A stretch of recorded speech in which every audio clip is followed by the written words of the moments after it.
Hello friends, welcome back to our channel. Friends, ఈ వీడియోలో మనం ఈరోజు అన్ని న్యూస్ పేపర్లో వచ్చినటువంటి ఇంపార్టెంట్ ఎడ్యుకేషన్ అప్డేట్స్తో పాటు చాలా ముఖ్యమైనటువంటి కరెంట్ అఫైర్స్ కూడా రావడం జరిగింది. ఈరోజు అయితే చాలా ఇంపార్టెంట్ అప్డేట్స్ ఉన్నాయి. వీడియోని ఎక్కడ స్కిప్ చేయకుండా ఎండ్ వరకు చూడండి. చూసే ప్రతి ఒక్కరు ఖచ్చితంగా లైక్ చేయండి. డైలీ 1 to 2 hours వర్క్ చేసి దాదాపుగా 10 న్యూస్ పేపర్ చదివి ఇన్ఫర్మేషన్ మీకు అందించడం జరుగుతుంది. చాలామంది చూస్తున్నారు కానీ లైక్ చేయట్లేదు. ఖచ్చితంగా లైక్ చేయండి. ఈ వీడియోకి అయితే నేను 2000 లైక్స్ ఎక్స్పెక్ట్ చేస్తున్నాను. ఇది ఎవరికైతే యూజ్ ఉంటుందో వారికి షేర్ చేయండి. అదేవిధంగా సబ్స్క్రైబ్ చేసుకొని చూడండి. రెగ్యులర్గా మీకు జాబ్ అప్డేట్స్ అంతాయి. మన ఛానల్కి సంబంధించిన టెలిగ్రామ్ గ్రూప్లో కూడా జాయిన్ కాండి. సో దాంట్లో కూడా రెగ్యులర్గా జాబ్ అప్డేట్స్ షేర్ చేస్తున్నాను. మీకు యూజ్ ఉంటుంది. కంపల్సరీ టెలిగ్రామ్ ఛానల్లో జాయిన్ కాండి. ఫ్రెండ్స్, మన ఛానల్ ద్వారా మన యాప్లోకి దీపావళి సందర్భంగా కొన్ని ఆఫర్స్ అయితే తీసుకొచ్చాం. వాటికి సంబంధించి ఈరోజు అయితే లాస్ట్ డేట్ ఉంది. ఎవరైనా కావాలనుకుంటే ఈరోజు తీసుకునేటువంటి ప్రయత్నం చేయండి. సో తర్వాత వీటి యొక్క ప్రైజెస్ అనేది రేపటి నుంచి పెంచబోతున్నాం. దీనిలో మీకు economy chapter wise test series అనేటువంటిది 99 రూపీస్కి అందించడం జరుగుతుంది. ఈ పీడిఎఫ్స్ని మీరు డౌన్లోడ్ చేసుకొని ప్రింట్ తీసుకోవచ్చు. ఒకవేళ మీకు పీడిఎఫ్స్ కమ్ ఆన్లైన్ టెస్ట్లు కావాలనుకుంటే 149 రూపీస్కి అయితే అందించడం జరుగుతుంది. సేమ్ క్వాలిటీ కూడా ఇదే రకంగా పీడిఎఫ్స్ అయితే 99 రూపీస్ అండ్ ఆన్లైన్ టెస్ట్లు అదేవిధంగా పీడిఎఫ్ కావాలనుకుంటే 149 రూపీస్ ఉంది. వీటన్నిటికి సంబంధించి ప్రశ్నలు తెలుగు అదేవిధంగా ఇంగ్లీష్ మీడియంలో అయితే ఉంటాయి. ప్రతి ప్రశ్నకు వివరణ ఉంటుంది. మీరు మొబైల్లో రాసుకోవచ్చు అండ్ ల్యాప్టాప్లో కూడా రాసుకునేటువంటి ఛాన్స్ అయితే ఉంటుంది. ఇంకా అవే కాకుండా 12 months కరెంట్ అఫైర్స్ పీడిఎఫ్స్ అనేటువంటి మనం ఇప్పుడు జస్ట్ 125 రూపీస్కి అందిస్తున్నాం. కావాల్సిన వారైనా ఇమీడియట్గా తీసుకున్నటువంటి ప్రయత్నం చేయండి. ఇంకా ఫారెస్ట్ బీట్ ఆఫీసర్కి సంబంధించి కావచ్చు, కానిస్టేబుల్ అండ్ అదేవిధంగా ఎస్ఐ ఫుల్ కోర్స్కి సంబంధించినటువంటి వీడియో కోర్సెస్ అనేటువంటిది కూడా 149 రూపీస్కి అందిస్తున్నాం. ఒకసారి మీరు యాప్ డౌన్లోడ్ చేసుకుని వీటికి సంబంధించిన శాంపిల్ టెస్ట్లు పీడిఎఫ్స్ ఉంటాయి. చూసిన తర్వాత నచ్చితే కోర్సెస్ తీసుకోండి. ఫ్రెండ్స్, ఈరోజు న్యూస్ పేపర్లో వచ్చేటువంటి అప్డేట్స్ కనుక చూసినట్లయితే మనకి ఇక్కడ ఫస్ట్ అప్డేట్ వచ్చేసి 4న గ్రూప్ 4 స్పోర్ట్స్ అభ్యర్థులకు సర్టిఫికేట్ వెరిఫికేషన్ అని చెప్పేసి మనం ఇక్కడ గ్రూప్ 4కు సంబంధించినటువంటి అప్డేట్ అయితే చూడవచ్చు. ఈరోజు మనకు గ్రూప్ 4కు సంబంధించినటువంటి 2-3 అప్డేట్స్ అయితే రావడం జరిగింది. సో ముఖ్యంగా గ్రూప్ 4 ఫలితాల కోసం వెయిట్ చేస్తున్న ప్రతి ఒక్కరైతే వీడియోని లైక్ చేయండి. దాంతోపాటుగా గ్రూప్ 4లో అన్విల్లింగ్ ఆప్షన్ ఇవ్వాలని కోరుకుంటున్న ప్రతి ఒక్కరు లైక్ చేసి మీ ఒపీనియన్ కింద తెలియజేసేటువంటి ప్రయత్నం చేయండి. ఇక్కడ మనం చూసినట్లయితే ఈ నెల 4న అంటే నేడు గ్రూప్ 4 స్పోర్ట్స్ అభ్యర్థులకు సర్టిఫికేట్ వెరిఫికేషన్ చేపట్టనున్నట్టు టీజీపీఎస్సీ తెలిపింది. ఉదయం 10:30 హైదరాబాద్ నాంపల్లిలో ఉన్నటువంటి పొట్టి శ్రీరాములు యూనివర్సిటీలో హాజరు కావాలని అధికారులు తెలిపారు. అభ్యర్థులు సంబంధిత ధృవపత్రాలను వెంట తెచ్చుకోవాలని, ఇతరత్ర వివరాలకు టీజీపీఎస్సీ అధికారిక వెబ్సైట్ను సందర్శించాలని సూచించారు. సో గ్రూప్ 4 తుది ఫలితాలు వెలువరించేందుకు టీజీపీఎస్సీ వేగంగా కసరత్తు చేస్తుంది. త్వరలోనే 1:1 జాబితాను విడుదల చేయనున్నట్లు ఇక్కడ మనం ఒక అప్డేట్ అయితే చూడవచ్చు. సో గ్రూప్ 4కు సంబంధించిన ఫలితాలు అనేవి మనకు త్వరలోనే రాబోతున్నట్లయితే ఇక్కడ ఇచ్చారు. దానికి సంబంధించి మనకి ఇప్పుడు స్పోర్ట్స్ సర్టిఫికేట్ వెరిఫికేషన్ అయిపోయిన తర్వాత మనకు మ్యాక్సిమం వీటికి సంబంధించిన రిజల్ట్స్ ఈ మంత్లో వచ్చేటువంటి ఛాన్స్ అయితే కనబడుతుంది. ఇక్కడ మరొక న్యూస్ పేపర్లో కూడా చూడవచ్చు. గ్రూప్ 4 పోస్టులను బ్యాక్లాగ్ పెట్టద్దు అంటూ ఇక్కడ మనకు విజయక్రాంతి న్యూస్ పేపర్లో కూడా రావడం జరిగింది. అన్విల్లింగ్ ఎడిట్ ఆప్షన్ ఇవ్వాలి ప్రభుత్వానికి అభ్యర్థుల విన్నపం. సో ఈ అన్విల్లింగ్ ఇవ్వాలని కోరుకుంటున్న ప్రతి ఒక్కరైతే వీడియోని లైక్ చేసి మీ ఒపీనియన్ కింద తెలియజేయండి. ఇక్కడ చూసినట్లయితే గ్రూప్ 4లో బ్యాక్లాగ్ లేకుండా అన్విల్లింగ్ అంటే ఇతర ఉద్యోగాలు వచ్చిన వారికి ఈ ఉద్యోగం ఇష్టం లేదని ఎడిట్ ఆప్షన్ ఇచ్చి నియామకాలు చేపట్టాలని గ్రూప్ 4 అభ్యర్థులు డిమాండ్ చేస్తున్నారు. అలా చేపట్టడం ద్వారా మిగతా వారికి అవకాశం లభిస్తుందని, ఈ నిర్ణయంతో దాదాపుగా 2000 మందికి పైగా నిరుద్యోగ కుటుంబాల్లో వెలుగులు నింపిన వాళ్ళు అవుతారని ప్రభుత్వాన్ని అభ్యర్థులు వేడుకుంటున్నట్లు ఇక్కడ చూడవచ్చు. తుది ఫలితాలకు ముందే ఈ ఎడిట్ ఆప్షన్ ఇవ్వడంతో గ్రూప్ 4 కంటే పెద్ద స్థాయి ఉద్యోగం వచ్చిన వాళ్ళు ఆ ఉద్యోగాలకు వెళ్ళడం ద్వారా డౌన్ మెరిట్లో ఉన్నటువంటి గ్రూప్ 4 వారికి అంటే గ్రూప్ 4 అభ్యర్థులకు ఉద్యోగం వచ్చేటువంటి ఛాన్స్ ఉంటుంది. ఇందుకు అవకాశం కల్పించాలని టీజీపీఎస్సీ ప్రభుత్వ పెద్దలకు కొన్ని రోజులుగా గ్రూప్ 4లో 1:3 జాబితాలో ఉన్నటువంటి అభ్యర్థులు కలిసి విజ్ఞప్తి చేస్తున్నారు. అయితే గ్రూప్ 4 పరీక్షలు జరిగి దాదాపు 14 నెలలు అవుతుంది. ఈ మధ్యలో ఎన్నో నియామకాలు జరిగాయి. అందులో ముఖ్యంగా మనకు మ్యాథ్స్ బ్యాక్గ్రౌండ్ ఉన్నటువంటి డిఏఓ కావచ్చు, పోలీస్ రిక్రూట్మెంట్ కావచ్చు, జైలు కావచ్చు, ఏఈ ఇలాంటి గ్రూప్ 4 కంటే పెద్ద స్థాయి ఉద్యోగాలు పొందినవారు ఇంకా పొందేవారు కూడా చాలామంది ఉన్నారంటే ఇక్కడ ఇచ్చారు. అయితే అన్విల్లింగ్ ఎడిట్ ఆప్షన్ ఇస్తే గ్రూప్ 4 ఉద్యోగం ఇష్టం లేని వారు దాని స్థానంలో వెనుక వరుసలో ఉన్నటువంటి వాళ్ళకు ఆ జాబ్ వచ్చేటువంటి ఛాన్స్ ఉంటుంది. అయితే గతంలో మనకు టీజీపీఎస్సీ ఈ 6 year రూల్ అనేది ఉండేది. దీంతో రిలింక్విష్మెంట్కి అవకాశం ఉండడంతో బ్యాక్లాగ్కి అవకాశాలు ఉండేవి కావు. కానీ టీజీపీఎస్సీ 2022లో ఆ నిబంధన తొలగించడంతో గ్రూప్ 4 తుది ఫలితాలు రాకముందే మరొక న్యూస్ పేపర్లో కూడా గ్రూప్ 4కి సంబంధించిన అప్డేట్ చూడవచ్చు. తుది ఫలితాలతో గ్రూప్ 4లో బ్యాక్లాగ్ పోస్టులు అంటూ చూడవచ్చు.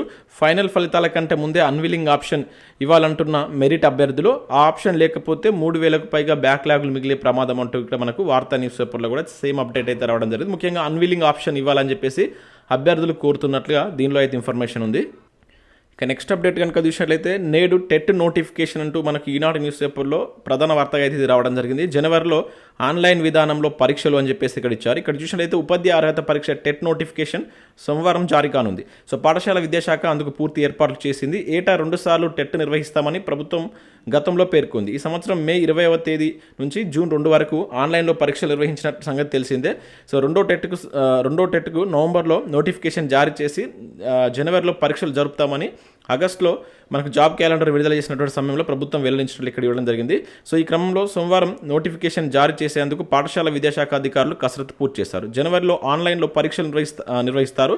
గత మే నెలలో నిర్వహించినటువంటి పరీక్షకు సుమారుగా 2,35,000 మంది హాజరు కావడం జరిగింది. అయితే వారిలో 1,09,000 మంది పాస్ అయ్యారు. ఈసారి డిఎస్సి కూడా పూర్తయినందున పరీక్ష రాసే వారి యొక్క సంఖ్య స్వల్పంగా తగ్గవచ్చని చెప్పేసి భావిస్తున్నారు. ఆన్లైన్లో పరీక్షలు అయినందున కనీసం వారం 10 రోజుల ముందు స్లాట్లు దొరకవలసి అయితే ఉంటుంది. సో అందువల్ల సంక్రాంతి లోప ఆ తర్వాత అన్నది చెప్పలేమని చెప్పేసి అధికారి వ్యాఖ్యానించినట్టు ఇక్కడ చూడవచ్చు. అంటే మనకు వాటికి సంబంధించి బిఫోర్ సంక్రాంతి లేకుంటే ఆఫ్టర్ సంక్రాంతి ఈ ఎగ్జామ్స్ ఉండేటువంటి ఛాన్స్ ఉన్నట్లయితే చెప్తున్నారు. అయితే టెట్ పేపర్ 1కు డిఈడి, పేపర్ 2కు బీఈడి పూర్తి చేసిన వారు అర్హులు. స్కూల్ అసిస్టెంట్గా పదోన్నతి పొందేందుకు టెట్ అర్హత ఉండాలని చెబుతుండడంతో వేలాది మంది ఇన్ సర్వీసెస్ ఉపాధ్యాయులు కూడా పరీక్షకు హాజరు కానున్నారు. సో టెట్ ప్రవేశపెట్టిన నాటి నుంచి ఇప్పటి వరకు 9 సార్లు పరీక్షలు నిర్వహించగా జనవరిలో 10వ జరగనున్నట్లుగా ఇక్కడ మనకు టెట్కి సంబంధించిన ఒక అప్డేట్ చదవచ్చు.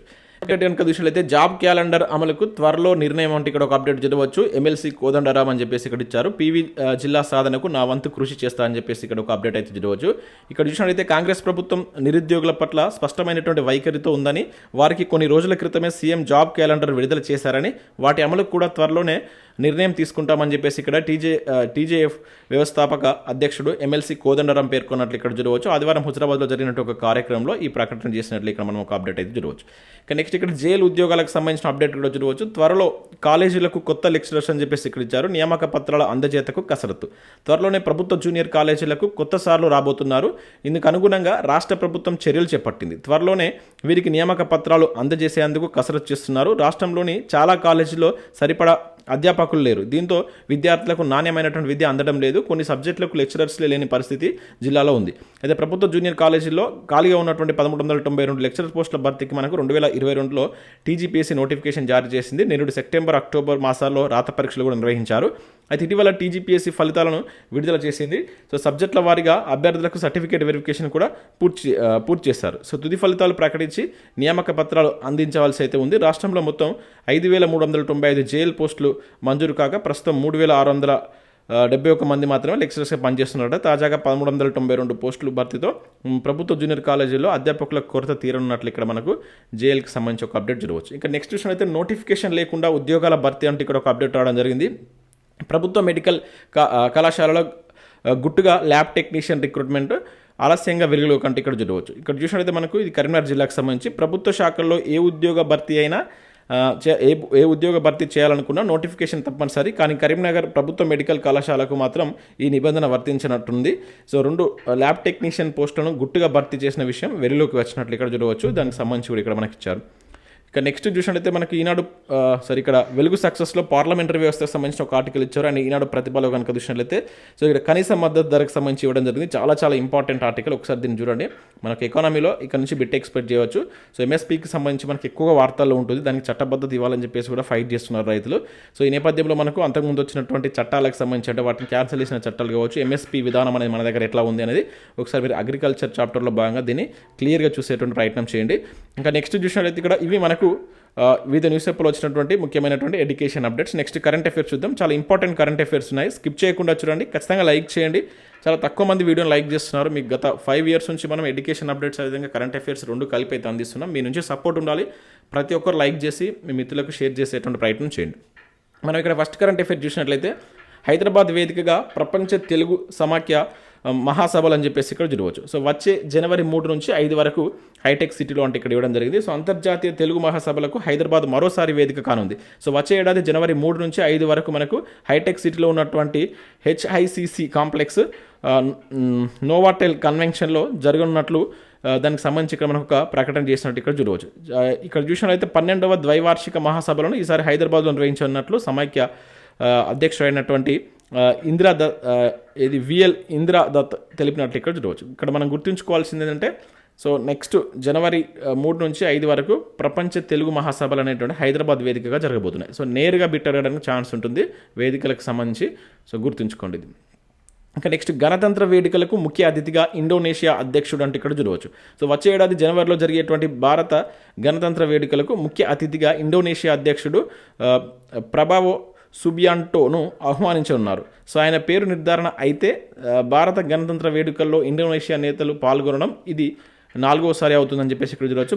ఇండోనేషియా భారత్ మధ్య ఆర్థిక, రక్షణ, సాంస్కృతిక రంగాల్లో పటిష్టమైనటువంటి సంబంధాలు ఉన్నట్లు ఇక్కడ చూడవచ్చు. ఇంకా కన్ఫర్మ్ కాలేదు, కన్ఫర్మ్ అయినట్లయితే ఇది 4వసారి అవుతుందని చెప్పేసి ఇక్కడ చూడవచ్చు. సో మనకు మొట్టమొదటిసారిగా కూడా ఇండోనేషియాకు సంబంధించినటువంటి అధ్యక్షుడే భారత గణతంత్ర వేడుకలకు అతిథిగా రావడం జరిగింది. అతని పేరు ఏంటనేది మీరు కింద కామెంట్ చేయండి. ఇంకా నెక్స్ట్ చూసినట్లయితే 2 అంచెల్లో నీట్ అంటే ఇక్కడ చూడవచ్చు. తొలుత వడపోత, ఆ తర్వాత తుది పరీక్ష. సో రాధాకృష్ణన్ కమిటీ కీలక సిఫార్సులు అంటూ చూడవచ్చు. ఇక్కడ మనం గుర్తుంచుకోవాల్సిందంటే మనకు ఆ మధ్య ఈ జేఈ నీట్కి సంబంధించి చాలా వివాదం జరిగింది. పేపర్ లీక్ కావచ్చు, చాలా అంశాల పరంగా మనం వార్తల్లో చూస్తాం. రాబోయేటువంటి గ్రూప్ 2, గ్రూప్ 3 ఎగ్జామ్లో ఇక్కడ నుంచి బిట్ ఎక్స్పెక్ట్ చేయవచ్చు. నీట్ అంటే ఏంటి ఫుల్ ఫామ్ కూడా కింద మీరు తెలియజేయండి. అది ఎప్పటి నుంచి కండక్ట్ చేస్తున్నాం అనేది కూడా మనకు తెలియాలి. అది దానిపైన మనకు రాధాకృష్ణన్ కమిటీ అనేది ప్రభుత్వం వేసిందనమాట. అది రీసెంట్గా నిన్న దీనికి సంబంధించి కొన్ని సిఫారసులు చేసింది. ఈ కమిటీ పేరు గుర్తుంచుకోండి. సో జేఈ తరహాలోనే నీట్ను 2 అంచెల్లో నిర్వహించాలని రాధాకృష్ణన్ కమిటీ సిఫార్సు చేసినట్లు తెలుస్తుంది. సో గత నీట్ సందర్భంగా కొందరు విద్యార్థులకు ఆలస్యంగా ప్రశ్నపత్రాలు ఇచ్చినందున వారికి మార్కులు కేటాయించిన విధానం వివాదాస్పదం కావడంతో పాటు ప్రశ్నపత్రాలు లీక్ అయినట్లు ఆరోపణలు వచ్చాయి. ఈ నేపథ్యంలో మనకు జాతీయ పరీక్షల సంస్థ మనకేది ఎన్టీఏ ఆధ్వర్యంలో సమర్థంగా పరీక్షల నిర్వహణకు అవసరమైనటువంటి సూచనలు చేసేందుకు కేంద్ర ప్రభుత్వం మనకు ఈ కమిటీని రాధాకృష్ణన్ కమిటీ వేయడం జరిగిందనమాట. అది గుర్తుంచుకోండి. భారత్కు పథకాల పంట అంటే ఇక్కడ చూడవచ్చు. 17 మెడల్స్తో సత్తా చాటినటువంటి యువ బాక్సర్లు అంటే ఇక్కడ చూడవచ్చు. అండర్-19 ప్రపంచ బాక్సింగ్ ఛాంపియన్షిప్ ఇక్కడ చూసినట్టు మనకు అమెరికా వేదికగా జరిగినటువంటి అండర్-19 ప్రపంచ బాక్సింగ్ ఛాంపియన్షిప్లో భారత యువ బాక్సర్లు పథకాల పంట పండించారు. సో ఏకంగా 17 మెడల్స్ కైవసం చేసుకొని సత్తా చాటినట్టు ఇక్కడ చూడవచ్చు. అందులో 4 స్వర్ణాలు 8 రజతాలు 5 కాంస్య పథకాలు ఉన్నట్లు ఇక్కడ మనం గుర్తుంచుకోవాల్సి ఉంటుంది. ఎక్కడ జరిగిందనేది ఇంపార్టెంట్. అమెరికా వేదికగా జరిగిందని గుర్తుంచుకోండి.